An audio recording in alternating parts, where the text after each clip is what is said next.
Hi everybody, welcome back to From Small Things. My name is Sue and I'm a scrap quilter living in Southeast Pennsylvania. Today I'm going to take you on a little journey with me to clean out a closet. But first I thought I'd give a really quick update on some of my current projects that I'm working on. I don't have them to show to you, but I'll just give a verbal update. So I'm working on a blue embroidery project that is from a kit that I got for my birthday. And so I don't have that with me right now, but I'm still working on that all week. And the other thing that I'm working on is the blue and white triangle quilt that I made. I got that basted and I got a backing made for it.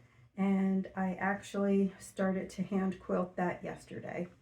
So I can kind of tell right now that that one's going to take me a little bit longer to get quilted. I'm guessing it's going to be at least 3 weeks until that one's finished, but I got started on it. So anyway, just a quick little explainer about these two closets here. This house I have is very old, and the room I'm in now, my sewing room, from what I was told, was a nursery. And one of these closets was actually on the other side, which is my basting room. And they kind of moved it over onto this side. You used to be able to walk through from that bedroom into this bedroom. It was a through passage. And so at some point, some previous owner just kind of made this a closet into this room. So that's kind of why they're right next to each other. And I can see very vaguely over in the basting room where they put the new drywall up where the closet used to be. They really did a good job. You can't really see it that well, but you can see where it was originally. So today I'm focusing on this closet here. I haven't touched anything in here in order to prep for this at all. And my main focus is there's some things in here that I know need to come out and they're not going back in. And then there's other things I really want to get this stuff off of the floor. I was buying men's shirts on a pretty regular basis when I could get them for 25 cents each. And I was doing that for a couple of years, and that's why I ran out of room where to put them. So that was just supposed to be temporary. I just filled a box and put it there. Well, then it became 2 boxes and it's there. And now I can't even get to things comfortably that are behind this door here. So if I can take some things out of there and rearrange a few things in there, I think I can make it work a lot better for me. So I'm gonna get down and dirty and show you everything that I have in here. Okay, first things first, let's get these boxes up off of the floor so that I can get to everything that's in that closet. And this was the first one here that I picked up. This is actually a box of men's shirts, but I have 2 rolls of a lightweight stabilizer in here. That will be for a future project, and then another partial roll of it. And they just got thrown in the top here because, like I said, I couldn't get to my basket that was behind the door. My basket here that's behind the door is where I keep most of my upright things. So a lot of these are, let's see, this feels like wax paper. That's wax paper. I have some heat and bond here, which I hardly ever use. I really should get rid of some of this stuff. This is a whole roll of heat and bond. There's a lot in there. Oh, it was on sale for $9. That's really a value right now. And there's a lot in there. It says 10 yards. And I don't think I used very much of it at all. I just don't do that type of quilting. So I probably bought it because it was a sometimes thing and it was a good price. So I could probably pass that along to somebody. Let's see, here's just another little piece of fusible interfacing from the dollar store. This little bit sometimes really comes in handy for me, but now I have big rolls, so I don't really need that little piece. I have a big thing of freezer paper here and some more heat and bond. I might keep this one because it doesn't take up much room. And then most of this other stuff is for the Q-snap quilting frames that I use. These are just all different pieces for that. So I just throw them in this basket too. So most everything that's in this basket belongs in this basket, and I'm okay with it. So this will go probably on the floor again behind the door, but I can't fit those two rolls. I can't fit both of them in here. I know I don't have room for them. Oh well, we'll have to figure that out. And then I'm also okay with everything that I have in here. I do sort them pretty well as far as color families go.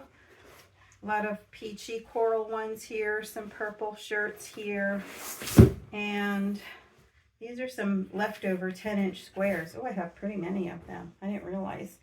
See, this is why you have to go through your closets. I didn't realize I had that many. And then some blues and a yellow in there too. So, and then the other one, so those probably I'm not gonna fiddle with these boxes too much. They're already sorted pretty good. And then this box, the ones that I have just laying up here in the front are the ones that I used these to make 10-inch squares so that I could make the back of a quilt. So these are the smaller pieces that are left over from that. And then this box here is also sorted pretty good by different color families. So this one, I probably don't have to touch anything in here either. Now that I can get to everything, I'm going to start on the top shelves and work my way down. So on the top shelves, I have a lot of books, and I also have a lot of my own personal photographs up there. And the photographs I have are of all of my quilts. So I have photo albums that I keep. At the end of the year, I always print out pictures of the quilts that I made that year, and then I write the dates on the back of the photos, and I just put them in a little photo album. So I have a record of most of the quilts I've made, and these I bought at the 25-cent sale. They're baby photo albums, but it doesn't matter to me. This was my first photo album that I started. You can see how many pages it has. It's loaded. So this one too, I was much more ambitious when I started doing this one. I started to write little descriptions over here of everything that was on here. And sometimes it has the date on it. It has any information that I had about them. If I gave it as a gift to somebody, I wrote it on there. And here is a handwritten pattern for the secret pillow, which, don't ask me how I did this. This was made probably, I don't know, almost 30 years ago. But it's these pillows that fold out into a quilt. I know they're also called quillos. So I made one each of them for each of my kids. So this one has everything in here. That's some of the first quilts I made. This one with hearts on, I just shared this one, the actual quilt, not too long ago. That was the one that my kids helped me do some embroidery on, and they added some buttons and embellishment to. And so again, I put like little descriptions. So this book, oh, this one I actually have a patch of the original quilt too. This one, my sister made this quilt for me here. And that was a little patch of fabric that's in the quilt. So that's what this whole book is. It's all my first quilts. Well, I shouldn't say first ones, but quilts that I own. And then some of this stuff too, like these were all tips. These were from a magazine, and I thought they contained some really good tips. There's 300 tips. I think this was from Quilter's Newsletter magazine. So, like I said, I was more ambitious about keeping stuff like that in the beginning. I put some patterns in here for things I liked. I know it's hard to see this quilt. It just has some leaves on it, but I did make, and this was not from a quilting magazine at all. This was from a magazine that just actually sold bedding. It wasn't for patterns at all, but I saw it and I thought I can make that. So I did. So that's what it is. So that was my first one, and then I needed another one. So you can see I've made a lot of quilts. And so this one, this is just strictly photographs, everything in here. So there's a lot of, I made a lot of quilts. And I have not counted how many I made. And like I said, I know some of them kind of were given away before I got the chance to get a picture of them. So those have to stay up there. And one of the other things I keep up there on the top shelf is some of my books. And I just have a few little magazine holders here that I keep most of them in. Most of these I've had for a really long time. I have one about 9 patch quilts. Let's see. Oh, the Quilt Maker's Gift. I think that was a gift to me. Somebody gave that to me. Foundation paper piecing. A Sunbonnet Sue. Oh, this is just for like embroidery, where you could trace the patterns or iron them on. Actually, these were iron-on transfers, and then do embroidery, which I don't know if you can even find these anymore or not. But I've done all these at one point or another to some extent. This one was about red work quilts. And then, so that's what's in these boxes. I have a lot of books on crazy quilting stitches because I love to do those. And just odds and ends. So these are my quilting books. There's another one for crazy quilt stitches. This one just has a lot of patchwork blocks in here.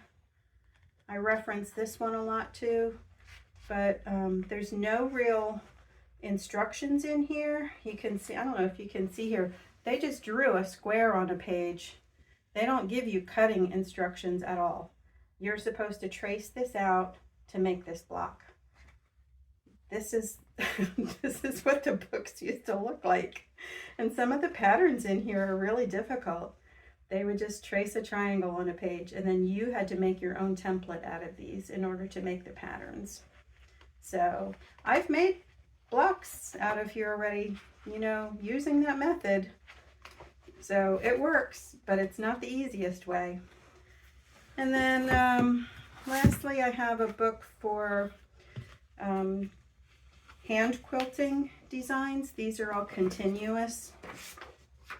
I traced my own out of here as a template. So I don't use it that often because I don't putting quilting patterns like that on a quilt and having to use a light box to see through like that, not one of my favorite things to do. So these are some of the books, and I'm keeping all of my books. I do reference my books, and I have a lot of magazines too. They're just in the other closet, and I do reference them a lot, especially in the winter time. When I sit down for a cup of tea in the afternoon, sometimes I just grab a stack of quilting books and keep them downstairs, so when I have my cup of tea, I have something to leaf through. And I always still find interesting things in them. Okay, next. And the only other thing that was on that top shelf in there is containers. And you know how it is when you find a container and you think, oh, that's a good one. That's what all these are here. There's nothing in them. But I thought, oh, I really like it.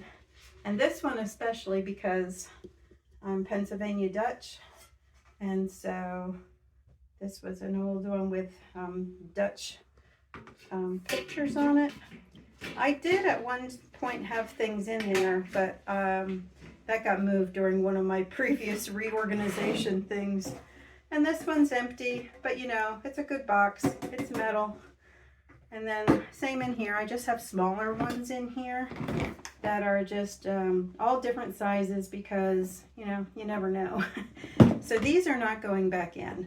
I'm going to save all these. I'm not getting rid of them, but they just don't belong up there. And then this one here actually does have something in this box. This is also a tin. This inside this one is all crocheted lace that I made. I didn't get any of this at secondhand stores. I made all of this that's in here, and I wrapped them on the tubes here. So that's what's in this one. And I tried my hand at tatting for a little bit too, and so I didn't get very far. I made a couple of little things, but I made a lot of these flowers. So I have a whole string of these flowers that, you know, one day will find their way into a quilt somewhere. But again, because it's up on the shelf and kind of tucked in the back, out of sight, out of mind, I kind of forget about it. And then the only other thing that was on that top shelf up there was more lace, but this is all lace that I did not make. So I think I'm going to take it off of these. They always just fall over, and sometimes they just fall off the shelf. I'm just not happy with these. The idea is okay because they fold flat, but I might put them in a container instead. I think I'd be happier with that. And then this bag too is just up there, and this just has some lace in it too. So I'm going to do something with that. That's not going back in this form. This will get organized somehow differently. So the next thing, working our way down, is all the fabric that I have in the closet that's up on hangers. And that is anything that I have like a yard of. Sometimes I will put it on my shelves behind me if I have room on the shelves. If I don't have room, I put it on a hanger and put it in the closet. And when I need something then for binding or for a border, it's like I know there's at least a yard on each of those hangers in there. So it's just easy to find something that I don't have to get it off the shelf and open it up and figure out how much fabric is there. I already know everything that's hanging in there is enough fabric for borders and for binding. And some of the things that are hanging in there too are some of the sheets that I buy to use for the back of the quilts. So that is all staying. I don't really get rid of fabric very often. It's rare. But when I was moving things around, then I found this bag too that was hanging in the back. This is a bag of elastic. Remember COVID when everybody was making masks? After most of the mask making was done, my friend gave me this bag. She made a couple thousand masks. She knows somebody who works at a hospital, so she was just making a lot of masks, and elastic was hard to find at that point.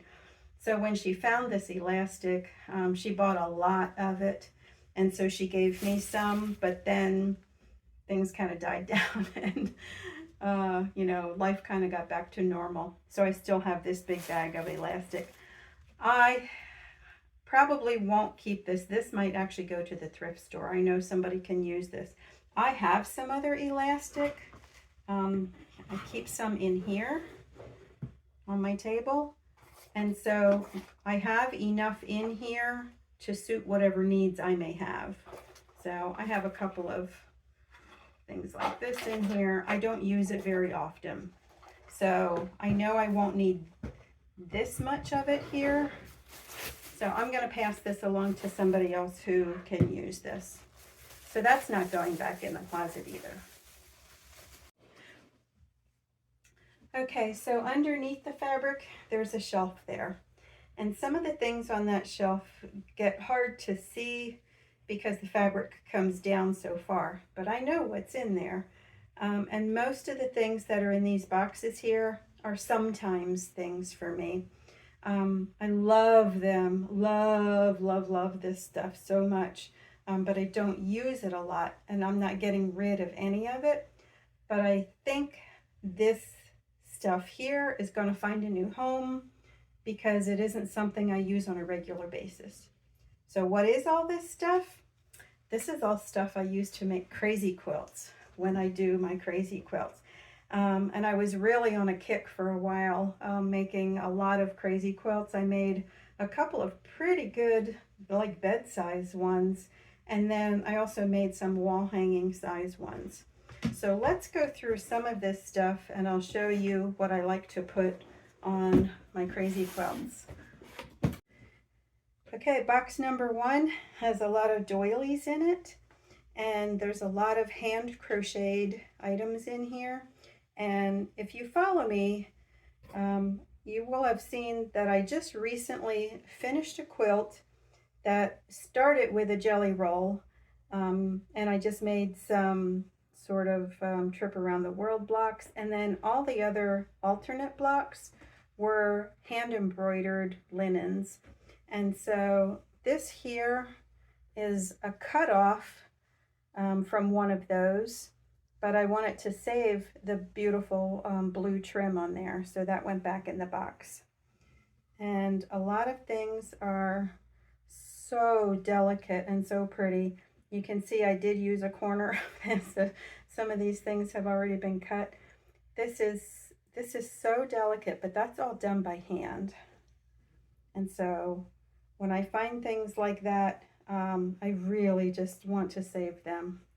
This one you can see I cut a little piece of this off too, and that's in a quilt somewhere. This, I couldn't bear to throw this away. This is another hand crocheted little edging on there that will find its way into a quilt. But most of this in here is doilies that I pick up when I see them along the way. This one doesn't look like it wants to lay flat, but that's okay because it'll probably get cut up anyway. And some of these in here, you know, again, if you've been with me for a while, you'll have heard me talk about the 25-cent sale I go to. I took the center out of this one at some point. So some of these are not intact. So anyway, the 25-cent sale that I go to, sometimes I find things like that at the 25-cent sale. And they're just so beautiful.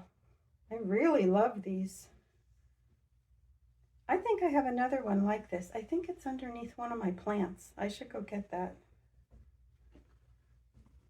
Oh, I just love this. This is a really pretty green that's in there. The patterns that they used for some of these doilies and the amount of work and detail that went into them. As somebody who knows how to crochet, I look at these and I'm astounded that people would make these. They're so beautiful and the patterns are so varied. Again, that's all hand crocheted. And here's another little piece of trim that I had cut off of something. That'll find a home one day. This one too. Oh, that one's been cut too. So part of this is already living on in a quilt somewhere. Look how beautiful they are.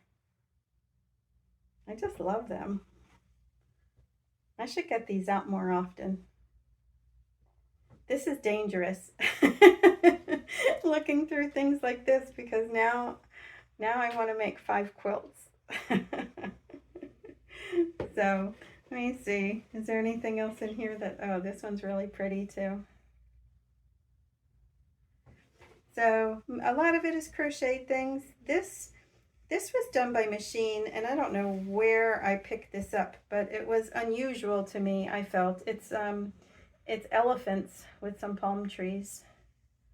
And I bought this piece as this is, or it came in a box maybe with something else. So that I really like. Every time I make something, I've gotten this out so far and it just has not worked. This is tatting. That's a pretty edge on there, so delicate. Oh my goodness. So there's a lot of hankies. I got the S for my initial. And here I found one that says Jackie, which is the name of my oldest daughter.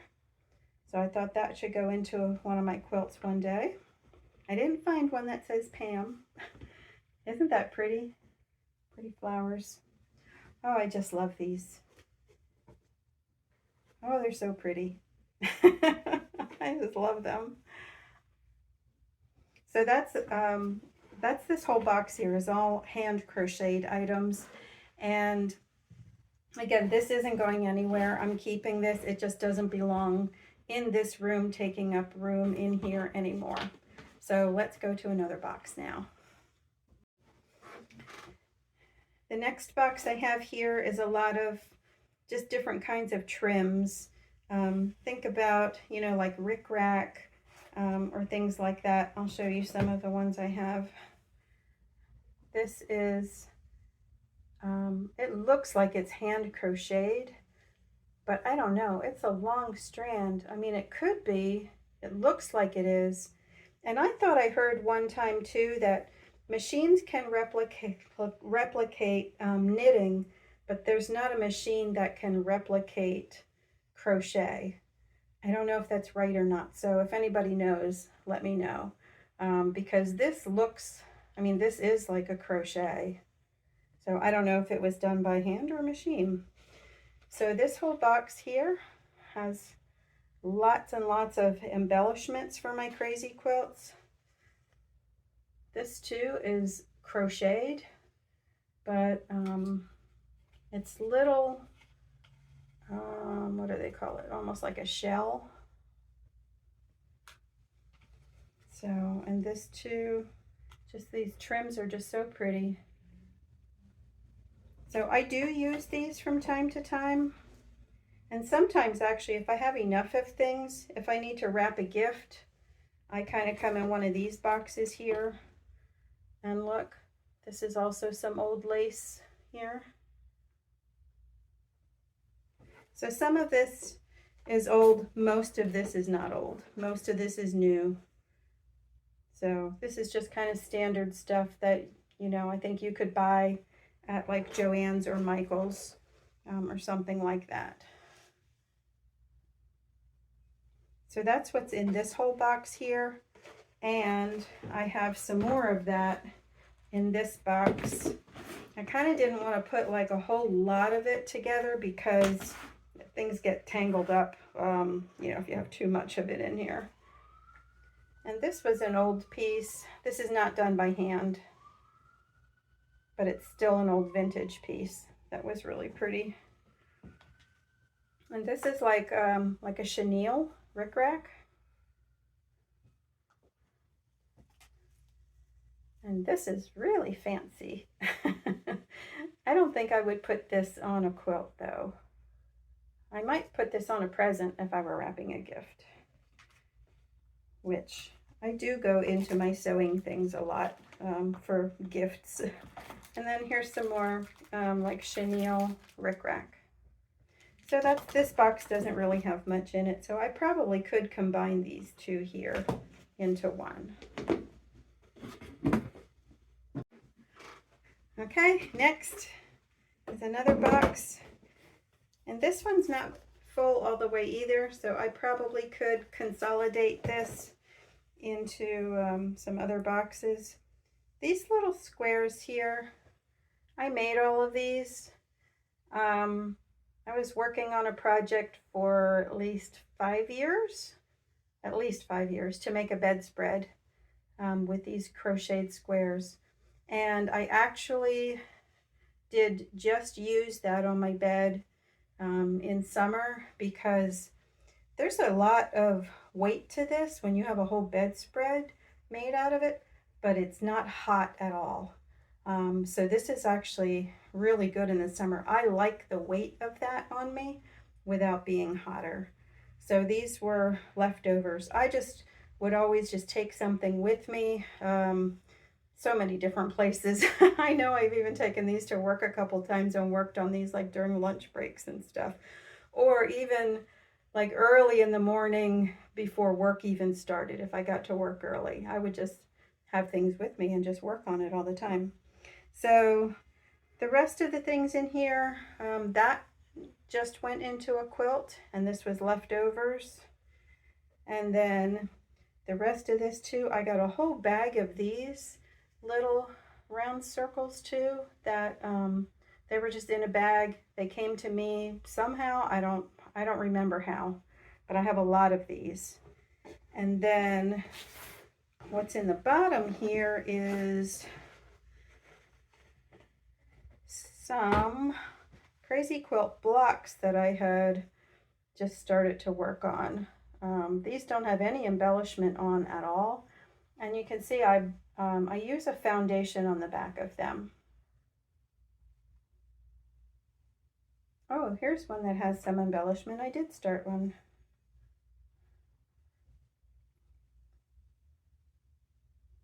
This is so addictive to me. Once I start doing this, I almost just lose track of time. And that one has nothing. So yeah, I just keep going and going. And then I have a lot of blue ones here. They all have a little something on. And, you know, I meant to keep going and doing it, but I got sidetracked, as we all do sometimes. And once they go in a box, that's bad for me, because out of sight, out of mind. Here's another one that I was working on. I should get these out again, but not now. I have a lot going on again right now. This is dangerous for me. I just love going back and just adding a little more, adding a little more. And that's what some of my books were for that I showed you earlier, is different kinds of stitches and how you can combine those. So these were all one size. Now these are bigger, and they don't have too much on. This was part of a quilt label up here that I cut and put in the block. So that's what these are. I don't know if they will ever become anything in the end, but I can't bring myself to throw anything like that away. So I am going to keep those. And again, I think I can just eliminate at least one of these boxes by just combining them together and putting all of the hankies together, all of the rickrack together, things like that. So I only have one more box here. Okay, the last one of these little embellishment boxes. I have some more pretty hankies with pretty details and edging on them.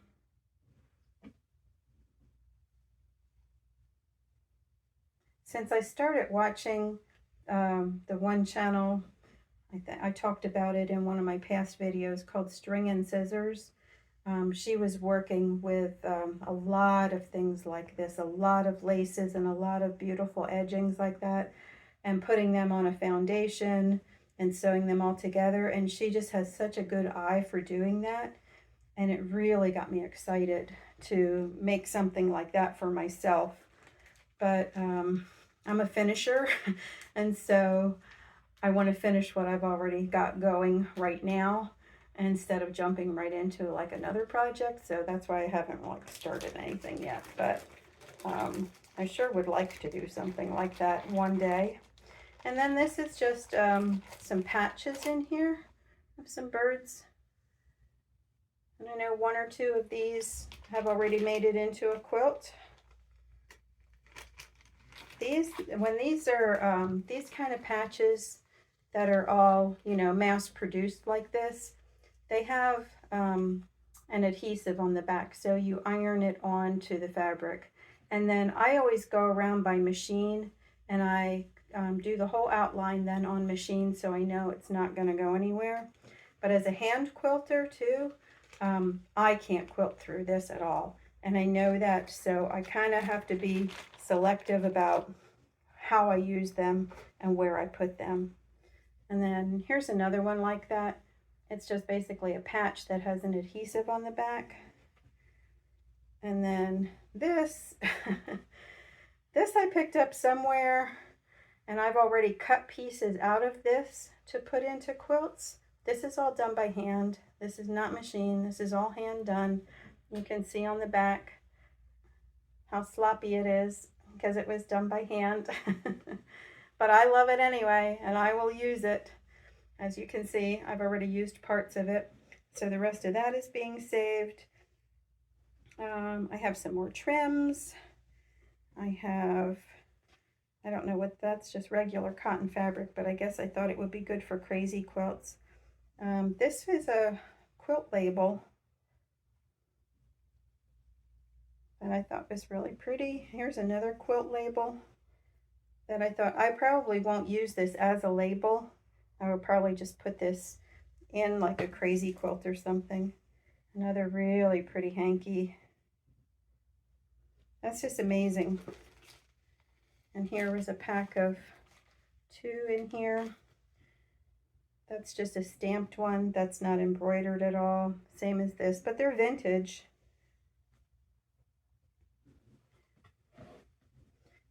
These little things, if you've been around the block a time or two like I have, you've probably seen little things like this.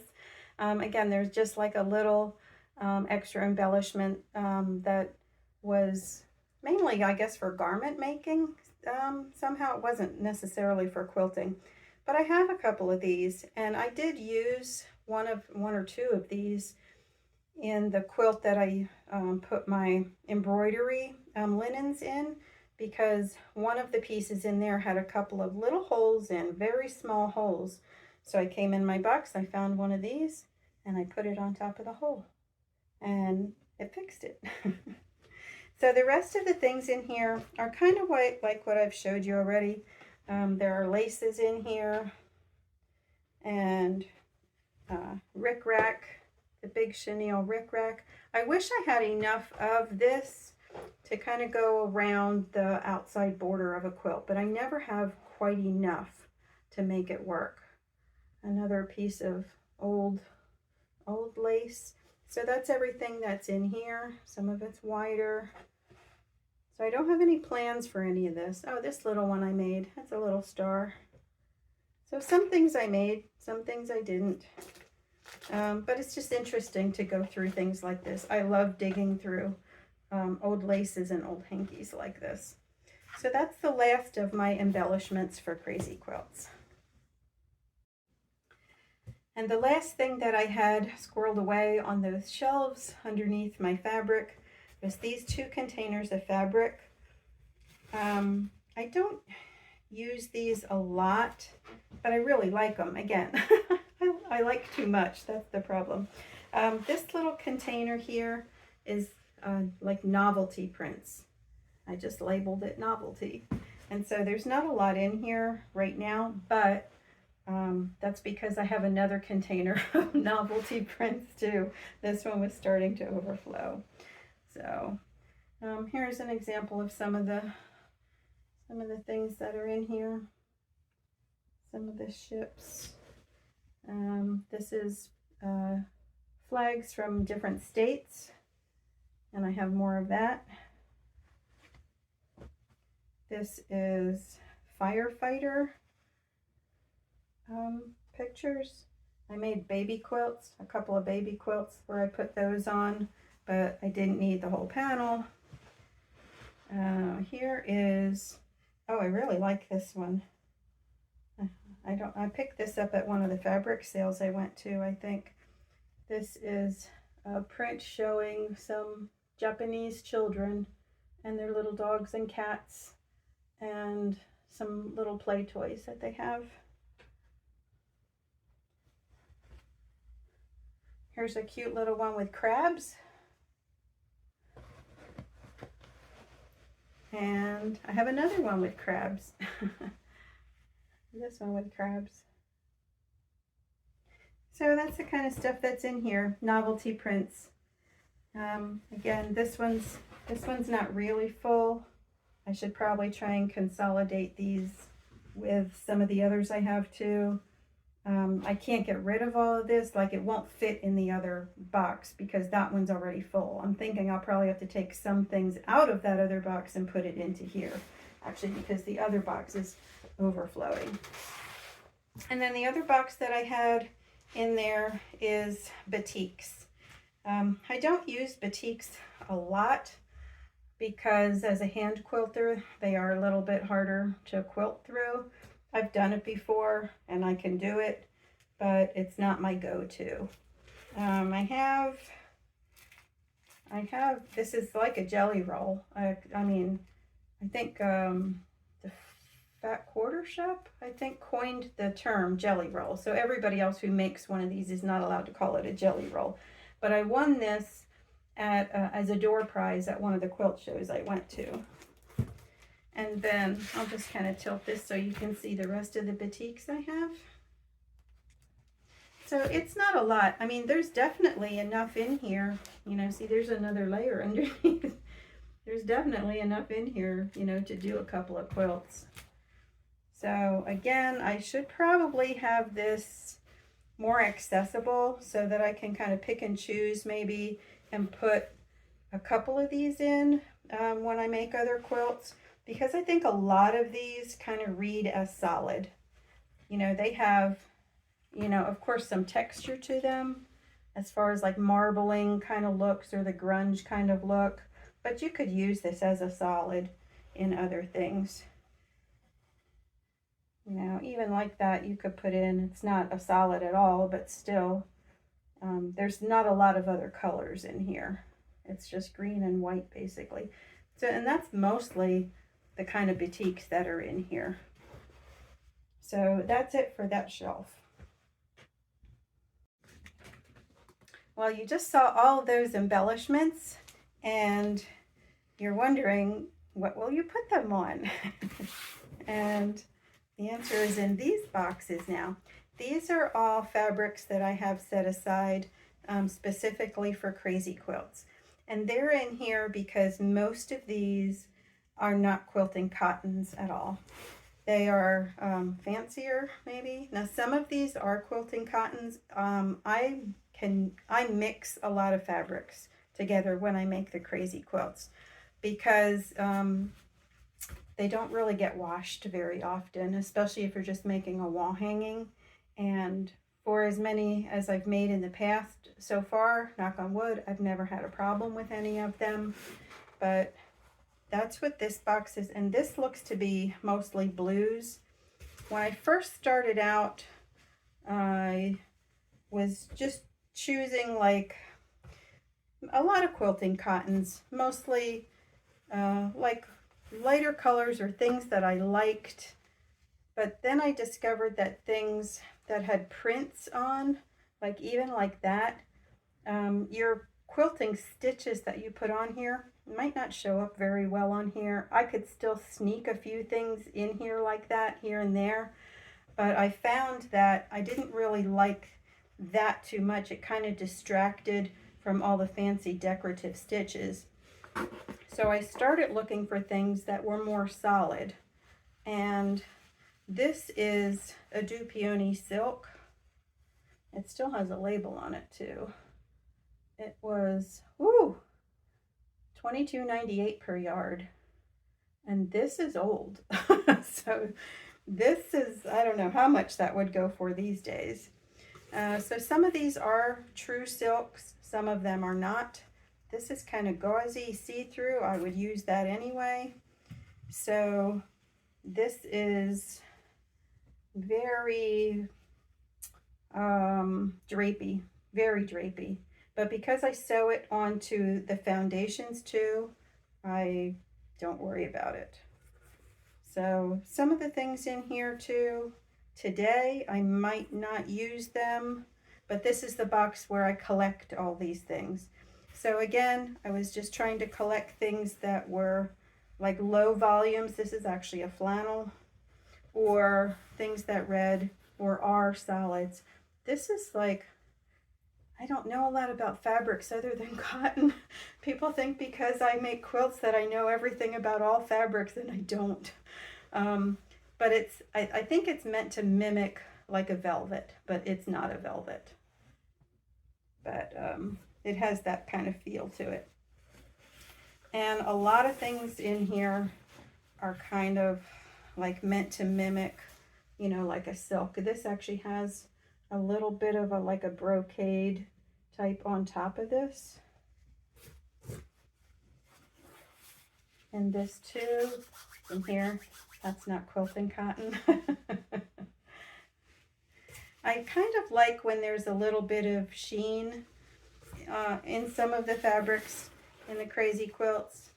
But again, I don't like to go overboard with any one specific thing. This I really like too because it has a pattern, it has texture on it, but it's very subtle. So I think in a crazy quilt, that looks really good. So I have, there's a red in here too. I think most of this is blues. Again, this hasn't seen the light of day in ages.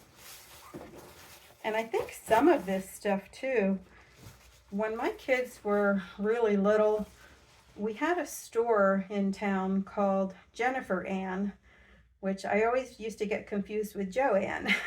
But the Jennifer Ann was a manufacturing place in town, well, not in my town, but close by. And they had a little store in there, and they sold all kinds of fabrics in there very, very inexpensively. And I used to go in there and buy things to make their Halloween costumes out of. And not that I'm good at garment sewing, everything I made had Velcro on it because I don't do zippers.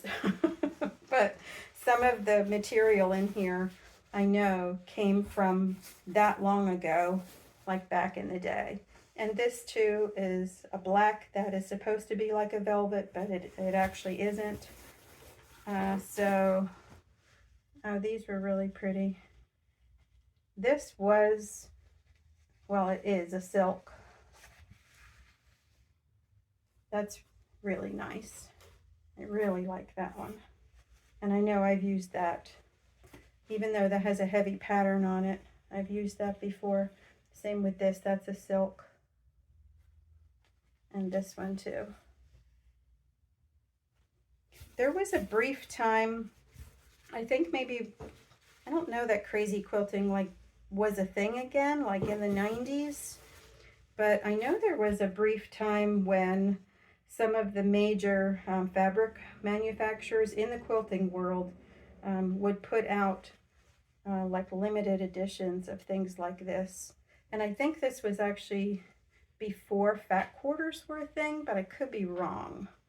Maybe some of these came as fat quarters. But that's what's in this whole box here. Yeah, some of it's good, some of it's bad, and some of it's ugly. But I'll still use it.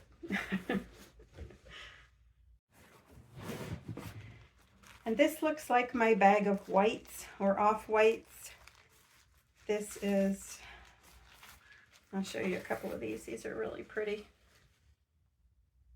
A lot of metallic threads in there. I couldn't even begin to tell you anymore where I got some of these. I don't know. It was just when I was making the crazy quilts. That's very metallic also. At the time I was making them, that's kind of what my eye was looking for, you know, whenever I would go into stores. And so when you focus on one thing and you look for that, you do tend to find things or notice them more often, because now I don't look for these types of things at all. This also has a little bit of a metallic effect on. And then this whole bag in here is whites and creams. Again, a big assortment. These are not quilting cottons at all, but I think they have enough interest and enough texture on some of these to make them really work in a crazy quilt. So I should probably go through some of these again too. Ooh, that's very interesting. That's very textured on there. And this almost looks like it was a sample for like a wedding dress. Like just a little sample. And this too has some flowers on it. So that's what this whole bag is here. Some of it, again, really beautiful. Some of it not so much. This is interesting. This was part of a shirt, because here, there's the hem at the bottom here.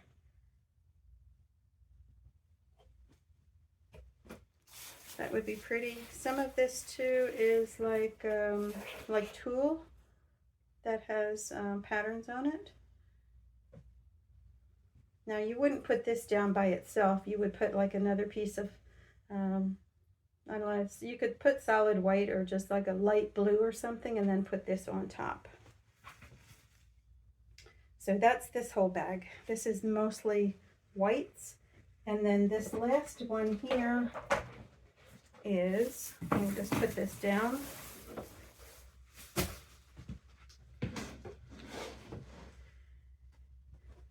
This one has a lot of just assorted pieces in it.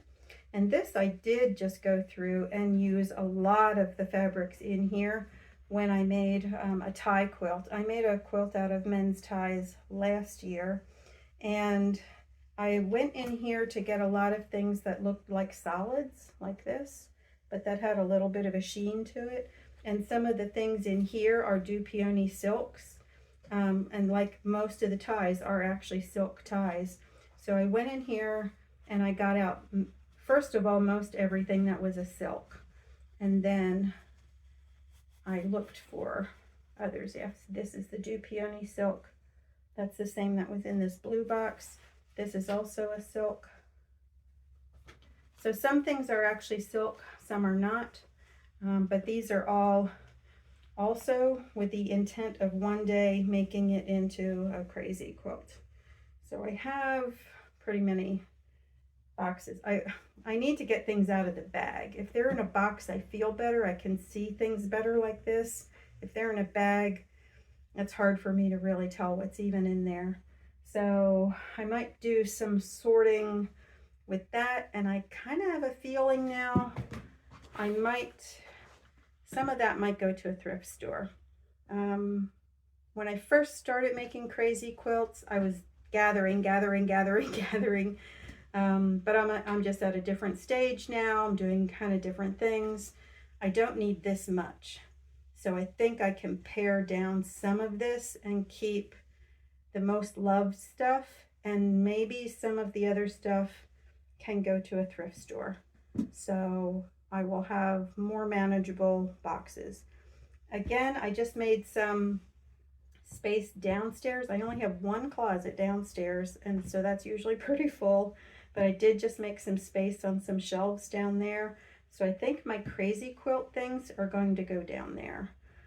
Because again, I don't use this on a regular basis up here. So I want to put my most used things in the closet where I have easy access to it. So that's my plan. Okay, we're getting there. Almost at the bottom. And the other thing that was on the very bottom shelf there is some of the sheets that I buy to use for the backs of quilts.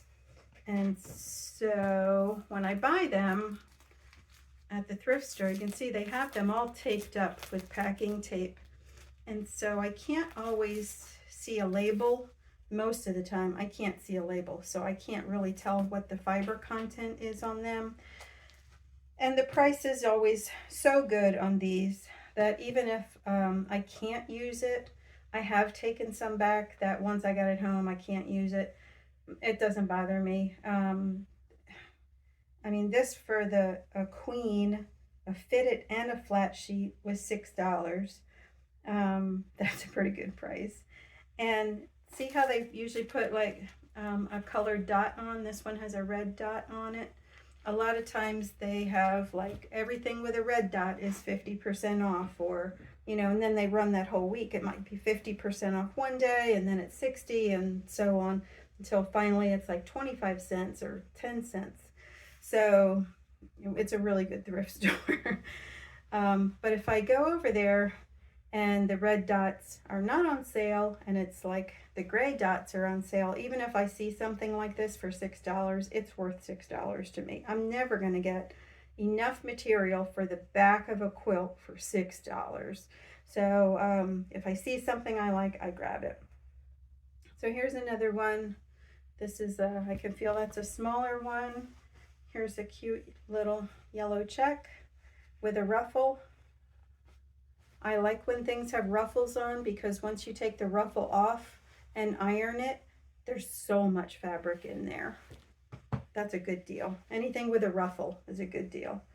There's another one. It's a light sort of pinky lilac check. This is a flannel. I was going to use this on the back of a quilt that I recently made, but it wasn't big enough. This is a fitted sheet, which means all four corners where the elastic is, that all has to get cut out and something else has to go in there. And it was just too small for the quilt I had in mind. So that will find another project one day. This was $2.50. And it's funny because I bought this same sheet like about a year ago there at the thrift store. So somebody else must have also bought that and taken it to the thrift store. This is a set of purple gingham. And that's just a plaid and a simple stripe. And then I have these pieces over here that are just white flannel. I did just put a white flannel, oh no, I was going to put a white flannel on the back of the quilt that I made for Shannon, but I felt it might have had a little discoloration on it. It might have been this one, but I did wash it and I still couldn't really tell if my eyes were playing tricks on me or not. But if there's even like a hint of maybe something's not right with that, I'm not putting that on a quilt that I'm gonna gift to somebody. I'll keep it for myself. If it's so light that I can't really tell, I don't have a problem using that for myself, but to give to somebody else, I won't do that. So that's it. The other sheets that I have are on hangers in the closet. So I think some of these might find their way onto hangers. And I actually think I'm going to go through some of the fabric that's on the hangers and maybe assess if I can use some of that to make some binding, because that's kind of the purpose of some of that there, is either for borders or for binding. So if I can use some of that for binding, then I have a little bit more room to hang up a few more of these sheets. And now we're down to what's on the floor. We're down to the home stretch. I can see a bare floor in there now. Some of the things that were on the floor are a couple of embroidery hoops that had fallen down that I didn't pick up because there was too much other junk in the way. I might get rid of some of these too. I do embroider, but I don't need this many hoops. And actually, one of my friends stopped by maybe 2 days ago because she was cleaning out some stuff from her mom, and I have like about 10 more hoops. I use them, I just don't need this many of them. So I think some of these are gonna go. And I also have some doodle paper. Sometimes I use this as foundation paper if I need some foundation sheets for sewing. And then this is a big pad of tracing paper, which tracing paper also comes in handy once in a while. And this was, I stole this from Pam. She wasn't going to use it. So I've used it. So I'm putting it to use, right? So the other thing I found on the floor were 2 more hankies that fell out of a box somewhere. So they will go back to the box where they belong. And then I have my buttons. All the buttons that I take off of the shirts, the men's shirts, I put in a big jar. At one point I tried to start to sort them out into some darker buttons too. But Pam is a knitter, and so she took a lot of the dark buttons to put on some of the garments that she was making. So that's why that jar is almost empty right now. And then some of the other ones she started to string up. So I have some strings of some colors. But most of the buttons in here are just like white men's shirts buttons. So that's where I keep them, and they kind of sit in a jar on the floor. And then the other thing that I had on the floor, kind of tucked underneath everything, is fabric that I don't know what to do with right now. And it's because it's not quilting cotton. So sometimes when people give me things, you know, from their mom or, you know, from a friend of a friend or something, if people don't know about quilting, they don't understand what the difference is between different fabrics. And so I get it all.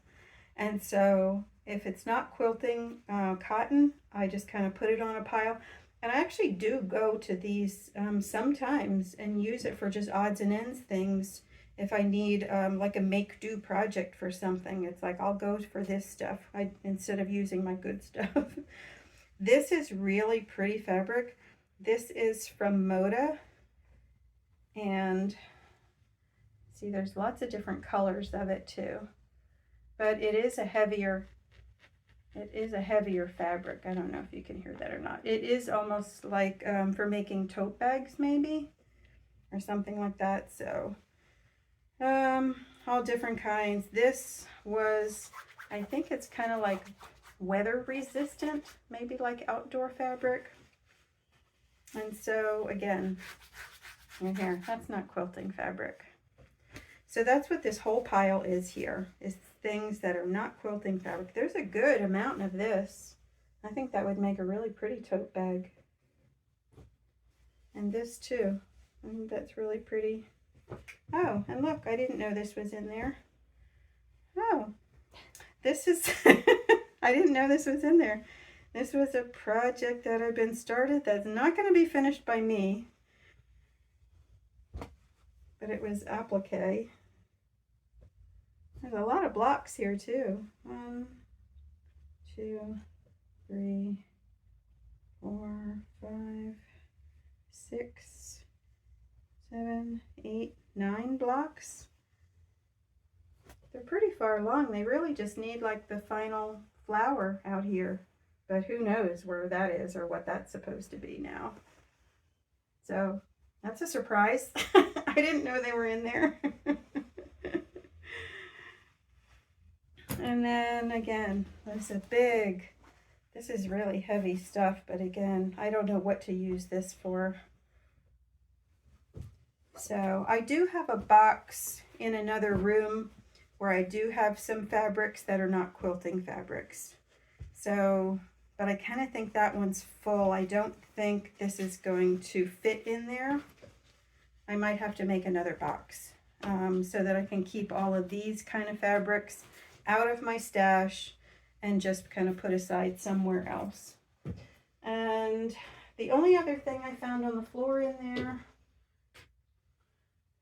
was, again, some little kind of storage bags. This has a tape measure in here, and it's like a snap bag. It just snaps shut right away. One of my friends, Janet, taught a group of us how to make these one night with little prairie points. You're supposed to pull the prairie points apart to open it. So it's really cute. And then here's another one like that. That's not as snappy. I mean, there is a part of a tape measure in there, and it does close, but it's not quite as snappy.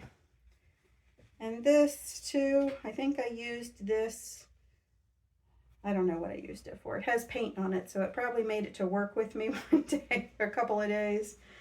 Maybe I took some lunch in it. This was made out of a placemat with some little handles on it. So these little bags kind of come in handy sometimes, just for storage reasons or just to kind of help organize little things here and there. And that's it. That's everything that's in that closet. So I kind of have some work ahead of me, and I think this video is getting kind of long already. So I'll probably just show you the finished thing the way I have it organized at the end then, once I go through and do all this. This is going to take me some time. But anyway, thank you so much for joining me on my journey in my closet. I knew most of what I had in there. There were a couple surprises for me, which I kind of figured there would be. Lots of things are covered with dust. And anyway, I hope I made some room to put back in the things that I really do want in there and the things that I'm going to use in a more timely manner. So the things I don't use all the time, I think I'm just going to find another home for them for now, downstairs in a closet. So anyway, thank you so much for joining me, and I'll see you next time. Happy quilting. Bye.